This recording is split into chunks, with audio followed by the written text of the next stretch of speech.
Lenora. Lenora is different from others. Years of perfect stitching experience. Lenora, linen, cotton cloth and stitching. വഴിക്കടവിൽ വിദ്യാർത്ഥി ഷോക്കേറ്റ് മരിച്ച സംഭവത്തിൽ സമഗ്ര അന്വേഷണം വേണമെന്ന് LDF convener TP Ramakrishnan. Police case register ചെയ്ത് അന്വേഷണം ആരംഭിച്ചിട്ടുണ്ട്. ഒരു പ്രതിയെ അറസ്റ്റ് ചെയ്തിട്ടുണ്ട്. ഇത് വന്യമൃഗാക്രമണം എന്ന രീതിയിലല്ലല്ലോ കാണേണ്ടതെന്നും അദ്ദേഹം പറഞ്ഞു. വൈദ്യുതി കളവ് നടത്തി ഉപയോഗിച്ചവർ ആരായാലും അവർക്കെതിരെ ശക്തമായ നിയമ നടപടി സ്വീകരിക്കണമെന്നുള്ളതാണ് ആവശ്യം. ഇപ്പോൾ നടക്കുന്ന അന്വേഷണത്തിൽ കുറ്റവാളികളെ കണ്ടെത്തുന്നതിന് വേണ്ടിയുള്ള നീക്കമുണ്ടായിട്ടുണ്ട്. വൈദ്യുതി വകുപ്പിലെ ഉദ്യോഗസ്ഥർ ശരിയായ നിലപാട് ഇക്കാര്യത്തിൽ സ്വീകരിച്ചിട്ടുണ്ടോ എന്നതും പരിശോധനയ്ക്ക് വിധേയമാക്കണം. ഗവൺമെന്റ് തലത്തിൽ അതിന്റെ അന്വേഷണം നടന്നുകൊണ്ടിരിക്കുകയാണ്. അതിന്റെ ഭാഗമായിട്ടാണ് അറസ്റ്റ് നടപടി പോലീസ് സ്വീകരിച്ചിട്ടുള്ളത്. അപകടം ഉണ്ടായതിനെക്കുറിച്ച് സമഗ്രമായ അന്വേഷണം നടക്കേണ്ടതുണ്ട്.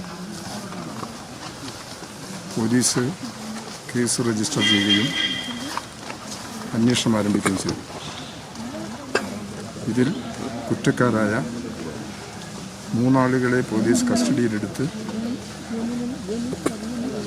കേസെടുത്ത് മുമ്പോട്ട് പോകുന്നുണ്ട്. ഇതൊരു വ്യത്യസ്തമാണല്ലോ, നമ്മുടെ സാധാരണ ഫെൻസിങ് ഒന്നും അല്ലല്ലോ, ഇത് ബോധപൂർവമായ കെണിയിലാണ്. അല്ലേ, ഇതിനകത്തെ പ്രശ്നം ഈ ഭൂമിയുടെ ഒരു കിടപ്പുണ്ടല്ലോ. ഇതൊരു വന്യമൃഗ ആക്രമണം എന്ന നിലയിലല്ലല്ലോ ഈ പ്രശ്നത്തെ കാണേണ്ടത്. വൈദ്യുതി ശരിയായ നിയമവിരുദ്ധമായി ഉപയോഗിച്ചു. അത് ഉപയോഗിച്ചവരാര്, അവരെ കണ്ടെത്തി നിയമ നടപടി സ്വീകരിക്കുക എന്നുള്ളതാണ്. അതിപ്പം നടന്ന അന്വേഷണത്തിൽ ഇതിൽ കുറ്റവാളികളെ കണ്ടെത്തുന്നതിന് വേണ്ടിയുള്ള നീക്കം ഉണ്ടായിട്ടുണ്ട്.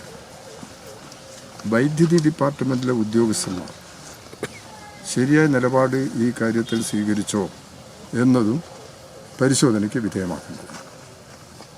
ഗവൺമെൻറ് തലത്തിൽ ഇതിൻ്റെ ശ്രമം ആരംഭിച്ചു കഴിഞ്ഞിട്ടുണ്ട്. അതിൻ്റെ ഭാഗമായിട്ടാണ് 3 പേരെ അറസ്റ്റ് ചെയ്ത നടപടി ഇവിടെ പോലീസ് സ്വീകരിച്ചത്. തുടർ നടപടികളിലേക്ക് പോവുക. അപ്പം ഇതിനെ മറ്റു രീതിയിലല്ല കാണുന്നത്. രാഷ്ട്രീയമായ ആക്രമണമൊക്കെ ഇന്നൊക്കെ ആയിട്ട് കാണുന്നത് അത് അവർക്കല്ലേ പറയാൻ വഴിയുള്ളൂ. ഇത് അങ്ങനെ കാണേണ്ടുന്നൊരു വിഷയമല്ല. ഇവിടെ നിലമ്പൂരിൽ തെരഞ്ഞെടുപ്പായതുകൊണ്ട് ഈ ചാമക്കാല എന്ന കക്ഷി ഇന്നലെ പറഞ്ഞത് ഇത് ഗവൺമെൻറ് സ്പോൺസർ ചെയ്ത ഒരു മരണമാണ്. എന്ത് ന്യായീകരണമാണ്? ഒരു മനുഷ്യത്വപരമായ നിലപാടെടുക്കണ്ടേ? ഒരു നിരപരാധിയായ ഒരു കുട്ടി മീൻ പിടിക്കാൻ പോയ സമയത്ത് വൈദ്യുതി ഷോക്കേറ്റ് മരിച്ചു. അത് ദുഃഖകരമാണ്. അത് അങ്ങേയറ്റം പ്രയാസമുണ്ടാക്കിയിട്ടുള്ള സംഭവമാണ്. ഇത് ഇയാളെ കൊല്ലാൻ ഗവൺമെൻറ് ഏർപ്പാട് ചെയ്താണെന്ന് വ്യാഖ്യാനിക്കുന്നതിൽ എന്തടിസ്ഥാനമാണുള്ളത്? ഒരു അടിസ്ഥാനവുമില്ല. വൈദ്യുതിയുടെ ഉത്തരവാദിത്തം ഗവൺമെന്റിനാണ് എന്നുള്ളത് കൊണ്ട് അതിന്റെ മേലെ ചാർജ് ചെയ്യാൻ പറ്റും. ഈ വൈദ്യുതി നിയമവിരുദ്ധമായിട്ട് ഉപയോഗിക്കാൻ പാടില്ല. അങ്ങനെ ഉപയോഗിച്ചതിന്റെ ഒരു ദുരന്തമാണ്. ഈ കാര്യങ്ങൾ മനസ്സിലായ സ്ഥിതിക്ക് UDF നടത്തിയ പ്രസ്ഥാനം പിൻവലിക്കണം അവരാ തീരുമാനിക്കുന്നത്. അവരിങ്ങനെ മനുഷ്യത്വ വിരുദ്ധമായ നിലപാട് ഇങ്ങനെ തുടർച്ചയായിട്ട് സ്വീകരിച്ചുകൊണ്ടിരിക്കല്ലേ.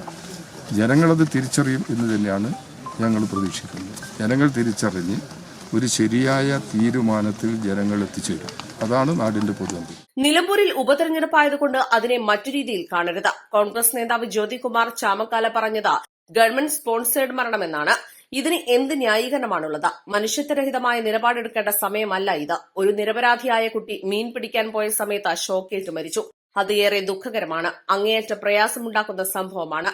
ഇത് രാഷ്ട്രീയമായി ഉപയോഗിക്കാൻ പാടില്ലാത്തതാണ്. വൈദ്യുതിയുടെ ഉത്തരവാദിത്തം ഗവൺമെന്റാണ് എന്നുള്ളതുകൊണ്ട് അതിന്റെ മേലെ ചാർജ് ചെയ്യാൻ പറ്റുമോ? വൈദ്യുതി അനധികൃതമായി ഉപയോഗിക്കാൻ പാടില്ല. അങ്ങനെ ഉപയോഗിച്ചതിന്റെ ഒരു ദുരന്തമാണ് പാവപ്പെട്ട ഒരു കുട്ടിയുടെ മരണത്തിന് കാരണമായിട്ടുള്ളത്. എന്നാൽ ഇക്കാര്യത്തിൽ UDF മനുഷ്യത്വരഹിതമായ നിലപാടുകൾ സ്വീകരിച്ചുകൊണ്ടിരിക്കുകയാണ്. ജനങ്ങൾ ഇത് തിരിച്ചറിയുമെന്നും LDF കൺവീനർ പറഞ്ഞു. East line, Edakkara.